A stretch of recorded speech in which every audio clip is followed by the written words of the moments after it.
देखिए ये क्वेश्चन सारे के सारे जेई में आए हुए हैं और ये वेपर प्रेशर के सवाल हैं जो आपने पढ़ा है Raoult's law for non volatile solute या फिर आइडियल सॉल्यूशन, इस पर बेस्ड क्वेश्चन है सारे के सारे। तो ये पहला क्वेश्चन हम ले रहे हैं, जेई 2020 में आया है, ये भी जेई 2020 में, ये 19 है ना। पहले 3 क्वेश्चन देखिए, ऐसे और भी क्वेश्चन आपको बताएंगे। तो ये क्वेश्चन कह रहा है set of solution is prepared, इतने ग्राम वाटर, इसमें डाला गया है 10 gram of different non volatile solute. 3 solute दिए, तीनों के मॉलिक्यूलर वेट दिए। कह रहा बताओ relative lowering in vapour pressure, RLVP का मतलब relative lowering in vapour pressure, बताओ किसकी ज्यादा है। तो आपने राउल्ट्स लॉ में पढ़ा है, देखिए पहले क्वेश्चन का सॉल्यूशन कि del P upon P naught, इसको कहते हैं RLVP, relative lowering in vapour pressure. ये किसके बराबर होता है? Mole fraction of solute. और मोल फ्रैक्शन ऑफ सॉल्यूट कैसे निकालते हैं? सॉल्यूट के मोल अपॉन टोटल मोल। ये है RLVP, relative lowering in vapour pressure. तो सबके आप ये चेक करते रहिए, जैसे मैं एक चेक करके दिखाता हूं। मान लो मैंने A डाल दिया, तो सबके 10-10 ग्राम है, तो बताओ इसके मोल क्या होंगे? Weight upon molecular weight. और नीचे क्या रखेंगे? टोटल, है ना। यहां पर क्या रखेंगे आप? जो टोटल है आपके पास, मतलब पहले A को डाला है आपने पानी में, तो A और पानी की बात चल रही है, तो सॉल्वेंट कौन है? पानी। उसका मॉलिक्यूलर वेट कितना दिया होता है? 18, और मास दिया है 180। तो ये सॉल्यूट A है और ये वाटर है। तो इसकी वैल्यू आप सॉल्व कर लीजिए, ये आ जाएगी। सिमिलरली ऐसे ही आपने ये सब किसके लिए चेक करा? A के लिए। आप B के लिए चेक कर लीजिए, तो B के मोल ऊपर रख दो, वो भी मास 10 ग्राम है और मॉलिक्यूलर वेट उसका 200 है। नीचे टोटल इसका प्लस वाटर का मोल, इसको सॉल्व आप करेंगे तो ये आ जाए। और C को अगर आपने सॉल्व करा तो मैं डायरेक्ट लिख दे रहा हूं, इसको सॉल्व करने पर ये आ जाए। तो आप खुद देख लीजिए, रिलेटिव लोअरिंग सबसे ज्यादा किसकी है? इसकी, फिर इसकी, फिर इसकी। तो आपका आंसर जो है वो ये, ठीक है, ये आंसर हो गया। तो ये था पहला क्वेश्चन, इसको मैं हटा रहा हूं क्योंकि अब मुझे यहां चाहिए स्पेस, इसको हटा दे रहे हैं। अब देखिए सेकंड क्वेश्चन, ये भी IIT में आया हुआ है, जेई में 2020। ये कह रहा है, ये ग्राफ दे रखे हैं XYZ के, ये वेपर प्रेशर है, ये टेम्परेचर है। तो आप देख रहे हो कम टेम्परेचर, इधर टेम्परेचर है, कम टेम्परेचर पे X की वेपर प्रेशर, देखो वेपर प्रेशर सबका सेम है, लेकिन ये इस टेम्परेचर पे, ये ज्यादा टेम्परेचर पे, ये और ज्यादा पे। इसका मतलब कम टेम्परेचर देने पर ही वेपर प्रेशर ज्यादा है। किसी चीज को आप गर्म कर रहे हो और बहुत कम टेम्परेचर देने पर ही वेपर प्रेशर इतना हो जाता है जो सबका है। ये कम टेम्परेचर पे ज्यादा वेपर बना रहा है, इसका मतलब इसके बीच में लगने वाला फोर्स क्या है? कमजोर है ना। तो X का जो है वो ज्यादा इंटरमॉलिक्यूलर फोर्स ऑफ अट्रैक्शन काम करेगा कंपेयर टू Y। तो बताइए, अगर X पे ज्यादा फोर्स काम करेगा तो उसकी वेपर्स कम नहीं बनेंगी, जबकि इसकी वेपर तो सबके बराबर बन रही कम टेम्परेचर। इसका मतलब X क्या है? सबसे कमजोर है। कम टेम्परेचर देने पर ही वेपर प्रेशर सबके बराबर बना दे रहा है ना। तो X जो है उसका इंटरमॉलिक्यूलर फोर्स ऑफ अट्रैक्शन सबसे कम है, इसीलिए कम टेम्परेचर पे ज्यादा वेपर बना रहा है। ये आंसर हो। तो ध्यान रखिए, जिसका इंटरमॉलिक्यूलर फोर्स ऑफ अट्रैक्शन कम होगा उसका वेपर प्रेशर ज्यादा हो जाएगा। कम टेम्परेचर पे ज्यादा वेपर्स, इसका मतलब ये कमजोर है एक्स से। ठीक है, चलिए अब आएंगे हम थर्ड क्वेश्चन। इस क्वेश्चन में देखिएगा, ये बड़ा अच्छा क्वेश्चन है। कह रहा एम और एन दो ideal solution, vapour pressure of pure liquid M and N, इसका वेपर प्रेशर दिया हुआ है एम का इतना और एन का दिया हुआ है इतना।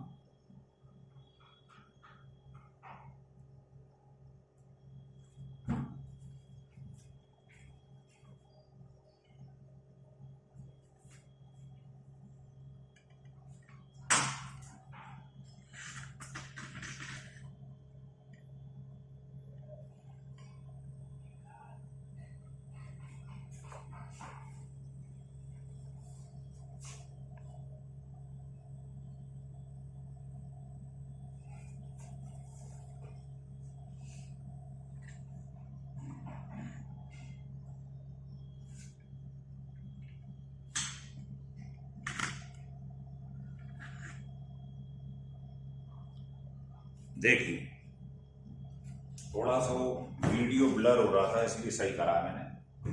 अब वो कह रहा है एम और एन का ये दे रखा है vapour pressure of pure liquid, ये और ये। तो कह रहा है करेक्ट स्टेटमेंट बताओ क्या है। ध्यान रखना ये एक्स जो डिनोट किए गए हैं ये मोल फ्रैक्शन सॉल्यूशन के अंदर। तो आप जानते हो जिसका वेपर प्रेशर कम होगा, ये देखिए मान लो ये एक लिक्विड है, इसकी वेपर्स कम बन रही है, तो इसका मोल फ्रैक्शन जो इसमें वैल्यू रह जाएगी इसकी, अगर वेपर्स कम बनेंगी तो इसमें वैल्यू ज्यादा। तो इसका मतलब जिसका वेपर प्रेशर कम है उसका जो है ये क्या हो जाएगा, एक्सएम ये ज्यादा हो जाएगा। समझ में आ रहा भाई? अगर वेपर्स कम बनेंगी सोचिए तो इसका मतलब इसमें जो मोल्स होंगे वो ज्यादा होंगे, लेकिन ये वाला मोल फ्रैक्शन है वेपर फेज में। तो सोचिए जिसके वेपर्स ज्यादा बन रही हैं उसका मोल फ्रैक्शन वेपर में क्या होगा, ज्यादा। इसका मतलब ये वाला जो है इसका वाई ज्यादा है, ये एन वाले का है तो एन वाले का वाई ज्यादा है। समझ में आई बात?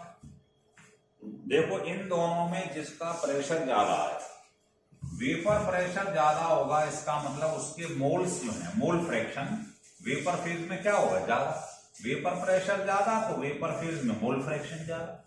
तो वाई जो है वो मोल फ्रैक्शन है वेपर फेज में। तो जिसका वेपर प्रेशर किसका ज्यादा, एन का।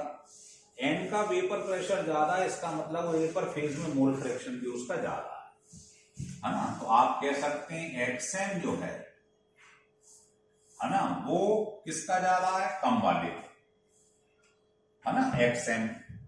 और वाई जो आप देख रहे हो ये देख लो, तो वाई जो है वो एन का ज्यादा, ऐसे लिख देता हूं इससे, एम वाले से।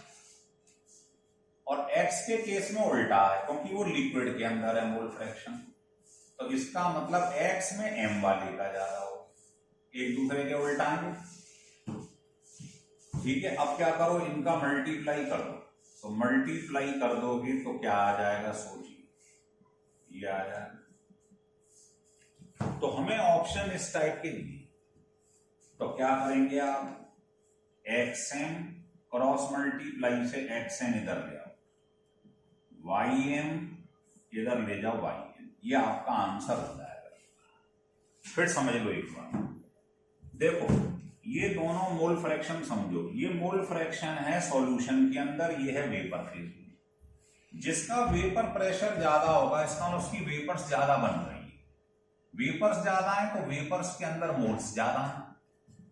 तो इसका मतलब वेपर फेज में जो मोल फ्रैक्शन है वो इसके डायरेक्टली प्रोपोर्शनल है। समझ में आ गई बात?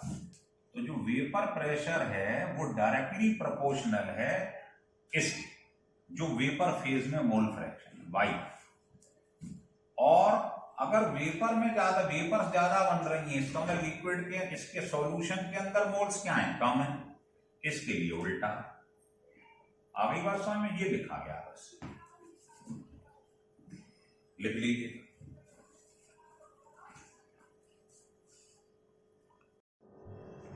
देखिए ये क्वेश्चन फोर्थ देखिए, ये क्वेश्चन जो है 2019 जेई में आया हुआ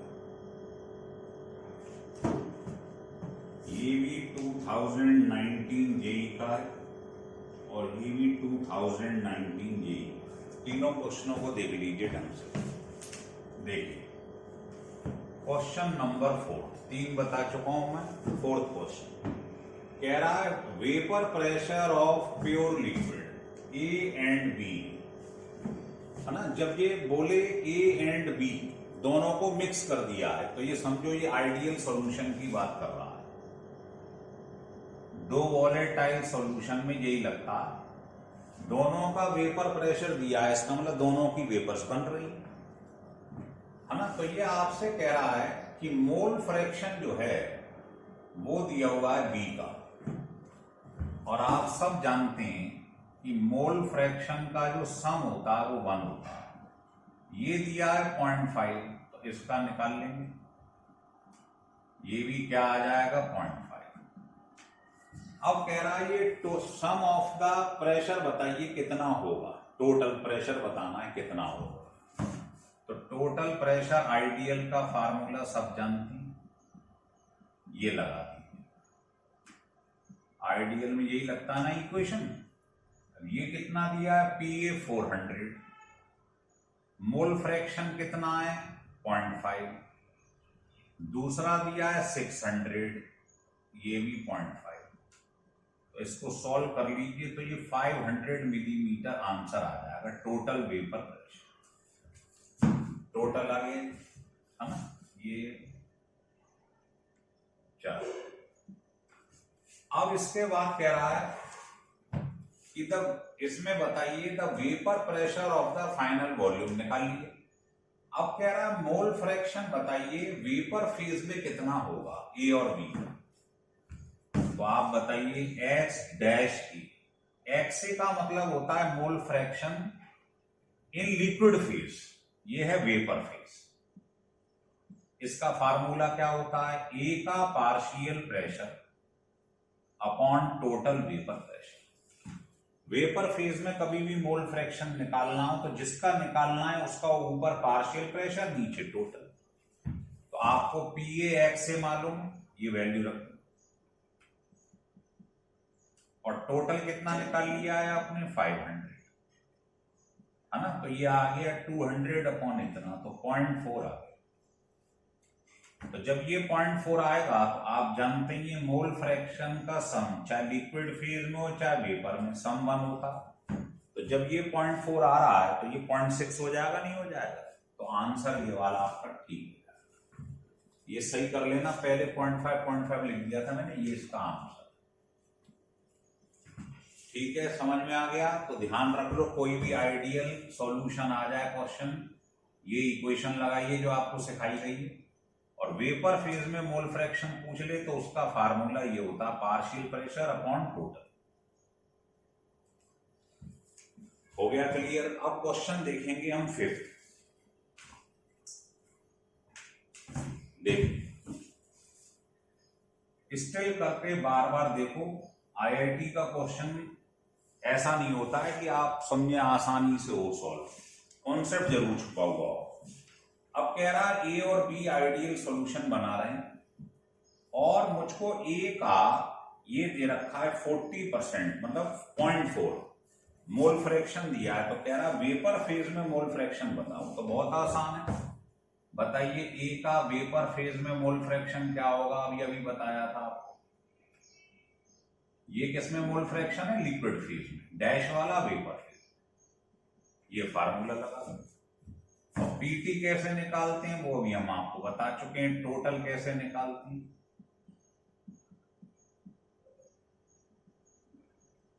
तो आपको इन्होंने मोल फ्रैक्शन ए का 40% मतलब 0.4 दे दिया है। तो XA प्लस XB क्या होता है 1, तो इसे 1 में से माइनस कर दो। तो ये दोनों वैल्यू गिवन है, PA PB गिवन है, P टोटल निकाल लो, ये आ जाएगा इतने पास्कल। अब देखो PA दे रखा है, PB दे रखा है, पीए दिया है, पीवी दिया है, एक्स से मालूम है, एक्स भी मालूम है, इसमें पुट करो, टोटल निकल आएगा। ये जो वैल्यू आई है इसे यहाँ रखना, तो इससे आपके आंसर निकल आएंगे वेपर फेज में मोल फ्रैक्शन ए और बी। ये आंसर आपका आ जाएगा। इसकी वैल्यू आ जाएगी, इसमें वैल्यू पुट करोगे तो इतनी, इसे 1 में से माइनस कर देंगे, ये आ जाएगी। हो गया क्लियर? तो ये और ये लगभग मिलते जुलते सवाल है। अब देखिए थर्ड क्वेश्चन, जिसका क्वेश्चन नंबर 6 क्वेश्चन जो है, देखिए ये कह रहा है मैं आपको ए और बी आइडियल सॉल्यूशन बना रहा है और इक्विमोलर सॉल्यूशन। इक्विमोलर बोलते ही आप जानते हो मोल फ्रैक्शन ए का क्या होता है, दोनों के मोल बराबर है बोल रहा है। मान लो ये 1 है तो इसका भी 1 है ना, दोनों सेम। तो एक्स भी क्या होगा, ये भी 0.5 होगा क्योंकि सम 1 होता है। तो सबसे पहले मोल फ्रैक्शन निकाल लो। इक्विमोलर मतलब मोल बराबर। अब कह रहा है ए और बी का आपको जो टोटल वेपर प्रेशर है वो गिवन है, तो टोटल वेपर प्रेशर का फार्मूला लगा दो। जब भी आइडियल आएगा तो ये तो इक्वेशन लगनी ही लगनी है। टोटल गिवन है कितना, 45, ये नहीं मालूम है ना, और ये कितने दे रखे हैं, 0.5।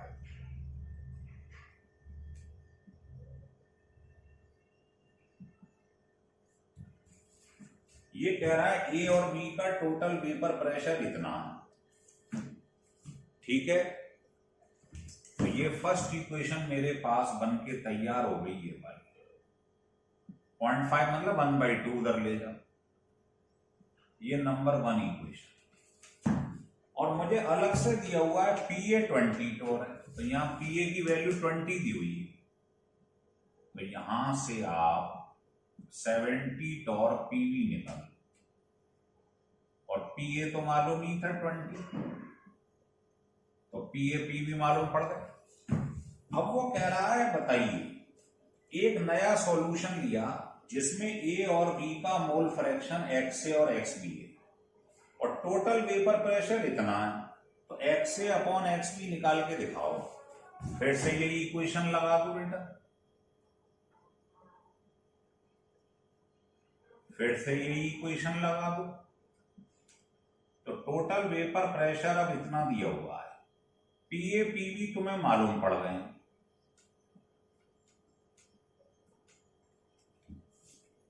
समझ में आ रहा? पीए मालूम है, पीवी मालूम है प्योर। इसको सॉल्व कर लो, तो आपको यहां से एक्स ए अपॉन एक्स बी निकाल लेना, सॉल्व करके 19 आ जाएगा। तो बहुत ही इंपॉर्टेंट क्वेश्चन है, लिख लीजिएगा।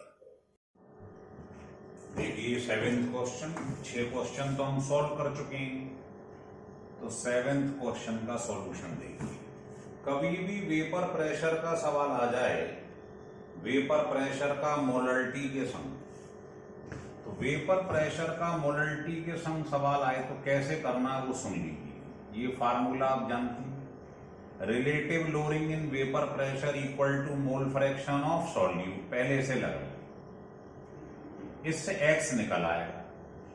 फिर मोलरिटी और x में ये रिलेशन होता है, पढ़ाया आप सबने, है ना। ये क्या ऐसे लिख लो चाहे ऐसे लिख लो, एक ही बात है। ये मोल फ्रैक्शन ऑफ सॉल्यूट है, ये मोल फ्रैक्शन ऑफ सॉल्वेंट है, और ये है मॉलिक्यूलर वेट ऑफ सॉल्वेंट। ये मोलरिटी का मोल फ्रैक्शन से रिलेशन होता है। तो कभी भी वेपर प्रेशर में मोलरिटी निकालने को कहे तो पहले ये निकाल लो मोल फ्रैक्शन ऑफ सॉल्यूट, उसके बाद ये निकाल लो। देखो कैसे, कभी भी परसेंटेज का सवाल आए तो वो कह रहा है कि जब नॉन वॉलेटाइल सॉल्यूट आपने वाटर में डाला तो वेपर प्रेशर देखा इतना रह गया 25, है ना। तो वो कह रहा है डेल पी जो है वो कितना है, और इनिशियल 100 मान लिया, तो एक्स निकल आया 0.25,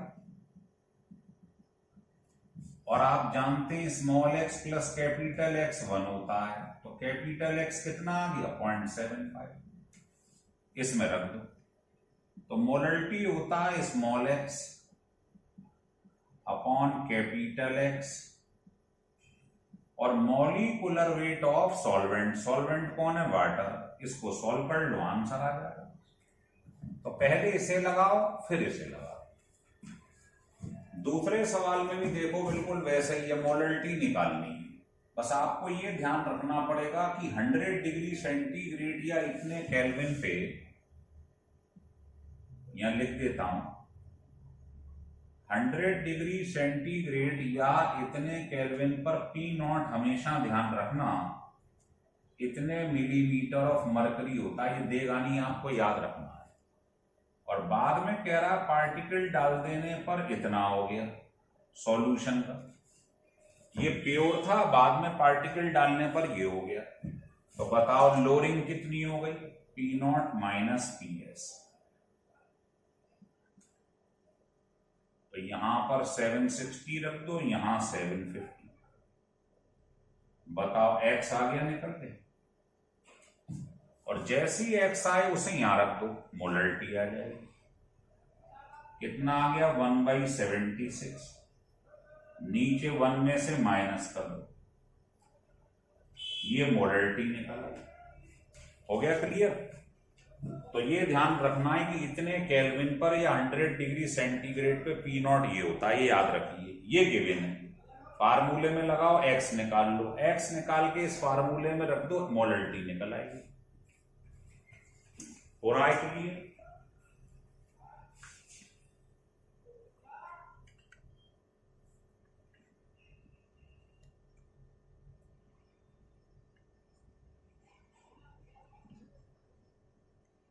चलिए अब देखिए नेक्स्ट क्वेश्चन।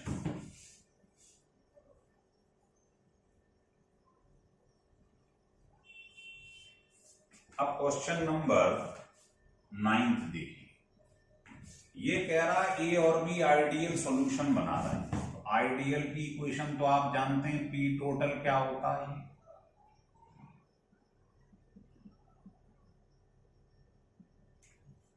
टोटल प्रेशर कह रहा है ये 550, ए के मोल 1 है, बी के 3 है। तो बताओ ए का मोल फ्रैक्शन क्या हो जाएगा, ए के मोल अपॉन टोटल। ऐसी बी के क्या होंगे, बी के mole upon total. First equation बन गई। अब वो कह रहा है अगर मैं 1 मोर मोल ऑफ बी और डाल दूं तो ये 10 मिलीमीटर बढ़ जाता है, 550 जो था वो 560 हो जाता है। फिर से इक्वेशन बना लो। कह रहा है अब मैंने ए तो एज इट इज रहने दिया है, बी में एक और मोल मिलाया है, तो ए का तो अभी भी एक मोल है, लेकिन बी के 3 की जगह 4 हो गए। बी के कितने हो गए 4। ये 2 इक्वेशन बन गए, इनको सॉल्व कर लो, पी ए और पी बी निकले आएगा। तो ये 2 इक्वेशन कैसे बनाएंगे समझ में आ गई होंगी आप। अब देखिए क्वेश्चन नंबर 10, ये भी बिल्कुल वही है। देखो इनिशियल पी नॉट दिया है, पार्टिकल डाल देने के बाद पी एस दिया है, मोलरिटी निकालना है। बिल्कुल सेम है कि नहीं, ऊपर जैसा है ना। पहले क्या करेंगे, राउल्स लॉ लगा देंगे। ये दिया है कितना 639.7, ये दिया है इतना, इससे x निकले आएगा मोल फ्रैक्शन, उसे 1 में से माइनस कर देना तो आपके पास कैपिटल X आ जाएगा। फिर मोलरिटी का फार्मूला लगा दो, आंसर आ जाएगा। ये क्या है, ये लगा दो, स्मॉल x निकल आया, कैपिटल X आ गया, m डैश क्या है वाटर, तो 18 रख दो, आंसर आ गया। तो 3 क्वेश्चन तो इसी फंडे पे बेस्ड हैं, IIT में आए हुए। तो मुझे लगता है आपको एकदम क्लियर हो गए होंगे। अगर ये आपको क्वेश्चन अच्छे लगे, है ना, मैं अच्छे क्या लगे, मैं कह रहा हूं बार बार स्टिल करके इन्हें करें, एक आइडिया हो जाता है कि किस टाइप के क्वेश्चन जेई में आते हैं, है ना। तो इसको सब्सक्राइब और लाइक करिए और अपने मित्र बंधुओं को भी बताइए।